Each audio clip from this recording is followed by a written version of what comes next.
Quería compartir esto porque me parece que es importante resaltar algunas verdades de la palabra con respecto a lo que somos nosotros, ¿no? Porque una de las características predominantes de esta época es que eh, es el individualismo, ¿no? Eh, la gente tiende a pensar en sí misma mayormente como un individuo, ¿no? Y no como parte cuerpo, de un cuerpo. De una comunidad, diríamos así, ¿no?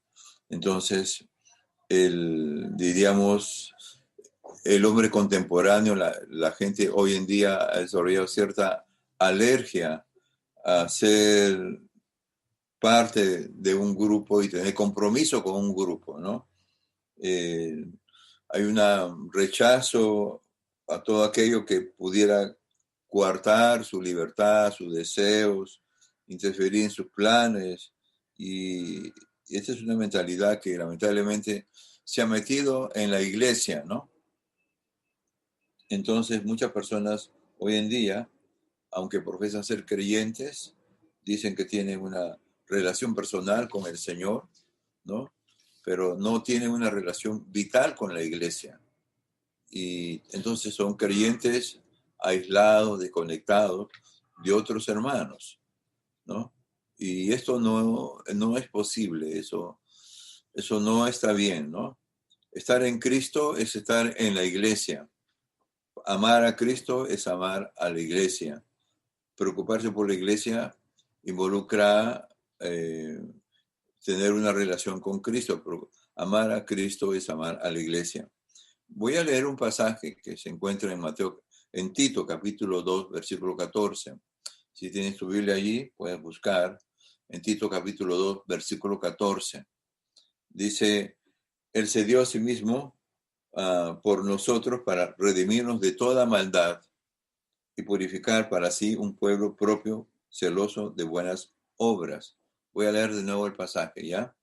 Tito 2:14.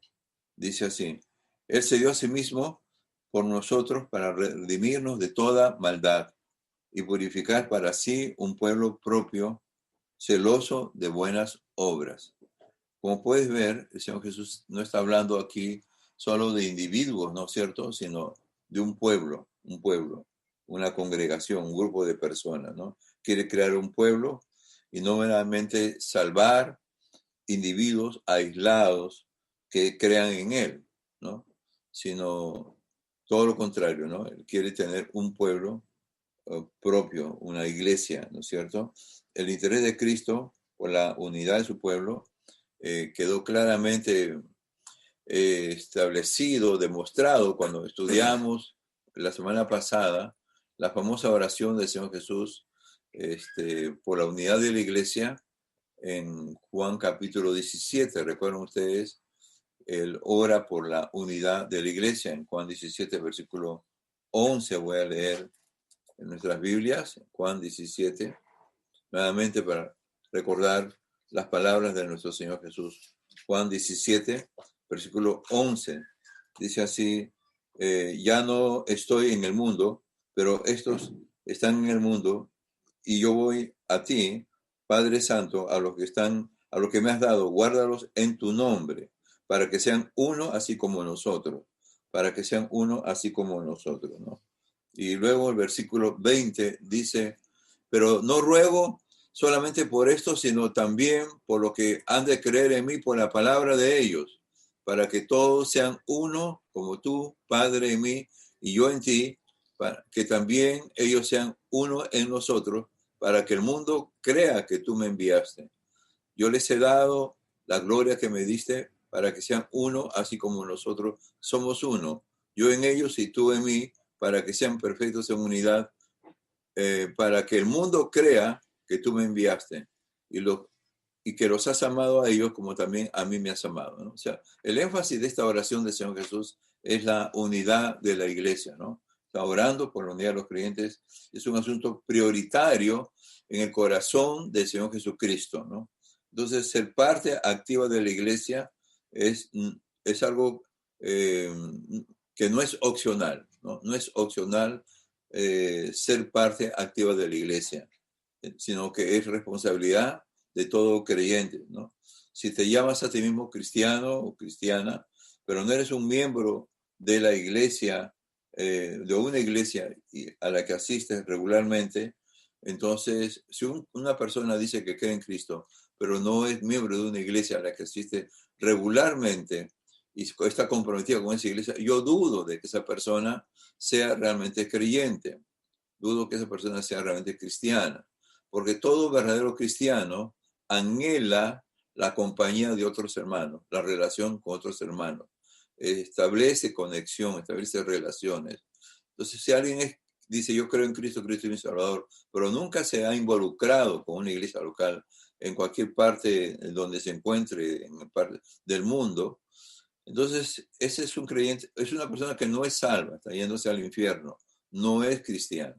Un verdadero cristiano se une a Cristo, pero se une también a otros creyentes que aman a Cristo, que aman lo mismo que él ama, ¿no es cierto? Entonces, esto no significa que pues la iglesia salva, porque Cristo es el que salva, ¿no? No es la iglesia la que te salva, es Cristo el que te salva, pero cuando el Señor te salva a ti, tú de una manera natural vas a querer ser parte de una familia espiritual, ¿no? Así como un niño que viene a este mundo, lo que necesita es de una familia, de padre, madre, ¿no es cierto? Es lo natural, él va a querer el cuidado, la protección, va a necesitar, es un derecho del niño, diríamos, ¿no es cierto? El tener padres que lo cuiden, es un derecho del niño. Y es una tristeza que un niño no pueda tener un hogar, una familia, ¿no es cierto? Es una cosa triste, una desgracia que un niño no tenga una familia, padres amorosos que cuiden de él, ¿no es cierto? O una niña, ¿no es cierto? Entonces, así es en la vida cristiana, hermano. Es algo natural, es algo lógico. Una cosa va con la otra. Pero a veces tenemos nociones equivocadas de lo que es la iglesia y en el curso que el hermano, no sé quién ahora dicta este curso, hermana Carlita,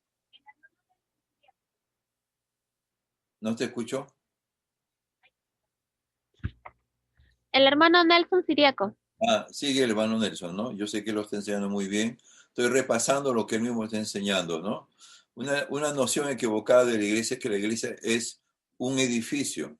Muchos piensan que, pues, la iglesia es el local, el edificio, y pues, no es así, ¿no? Miren lo que dice la Biblia en 1 Corintios capítulo 3, versículo 16 al 17.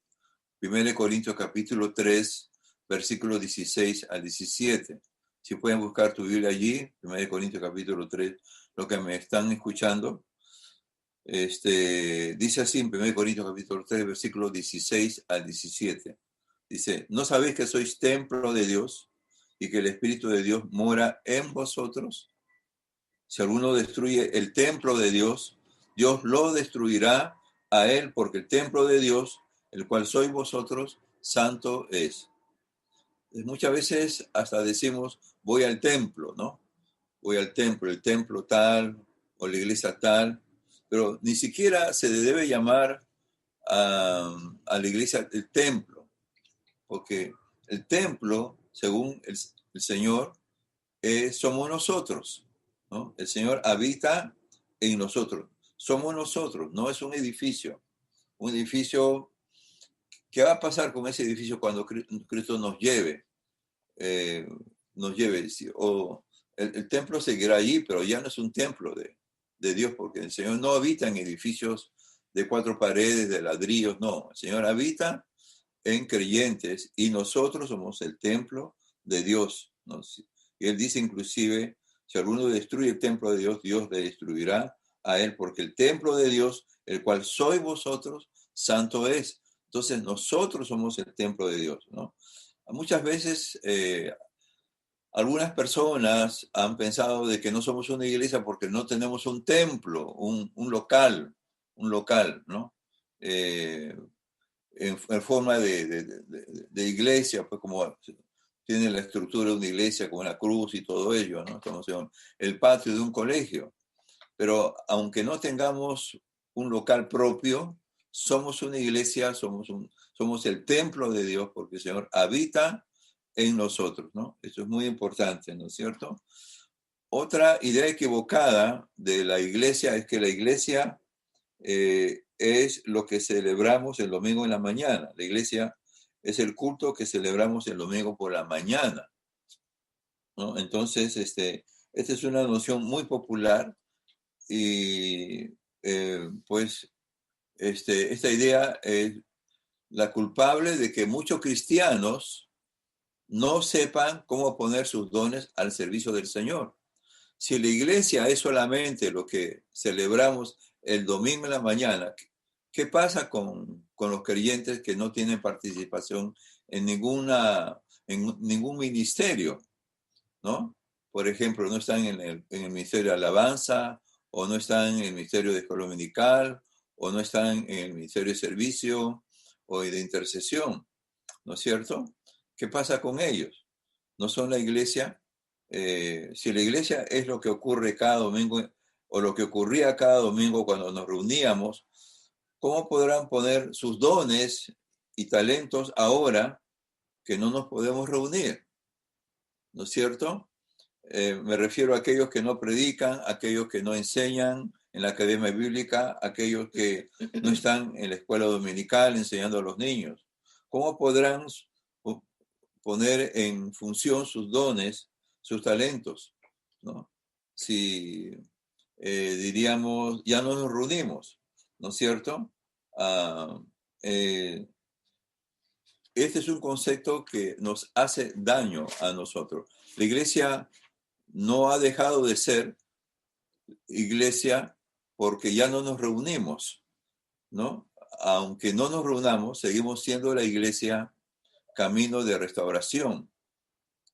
Eso es muy importante. Nosotros somos la iglesia los 7 días de la semana, las 24 horas del día. Lo que ocurría el domingo y el jueves, cuando nos congregábamos por mandato de Dios, pues era celebrar, era adorar a Dios juntos, ¿no es cierto? Pero seguíamos siendo la iglesia los demás días de la semana. El lunes que no estábamos reunidos, el martes que no estábamos reunidos, seguíamos siendo la iglesia todos los demás días de la semana. No dejábamos de ser la iglesia, no dejábamos de existir. Es decir, no solo somos la iglesia cuando nos congregamos. Dios manda que nos congreguemos, pero cuando ya no estamos congregados, no dejamos de ser la iglesia. Seguimos siendo la iglesia camino de restauración, y así cualquier otra iglesia, el nombre que tenga. ¿Me dejo entender? ¿No? Entonces, ahora somos la iglesia dispersa, ahora no estamos congregados, pero cuando estemos congregados seremos la iglesia reunida, pero seguimos siendo la iglesia, ¿no es cierto? Por ejemplo, vamos a leer en 1 Corintios, vamos a leer capítulo 15, versículo 9, ¿no? Dice el apóstol Pablo, 1 Corintios capítulo 15, 1 Corintios capítulo 15, versículo 9. Voy a leer este pasaje. 1 Corintios capítulo 15, versículo 9, está ahí. Pablo dice lo siguiente, ¿no? En versículo 9. Yo soy el más pequeño de los apóstoles y no soy digno de ser llamado apóstol porque perseguí a la iglesia de Dios. Pablo se consideraba, diríamos, indigno de ser apóstol. Sin embargo, él fue llamado por Jesús para ser un apóstol del Señor, ¿no? Un apóstol, un enviado, un representante, tenía una posición especial en la iglesia, pero él había perseguido a la iglesia, ¿no es cierto? Y usted conoce la historia, ¿no es cierto? Pues él persiguió a la iglesia cuando la iglesia no estaba reunida, ¿no es cierto? ¿Recuerdan ustedes cuando él perseguía a la iglesia y Jesús se enfrentó a Pablo y le dijo, Saulo, Saulo, ¿por qué me persigues? ¿No? Pero no le dijo, Saulo, Saulo, ¿por qué persigues a la iglesia? ¿No? O a mi iglesia. Él dijo, Saulo, Saulo, ¿por qué me persigues?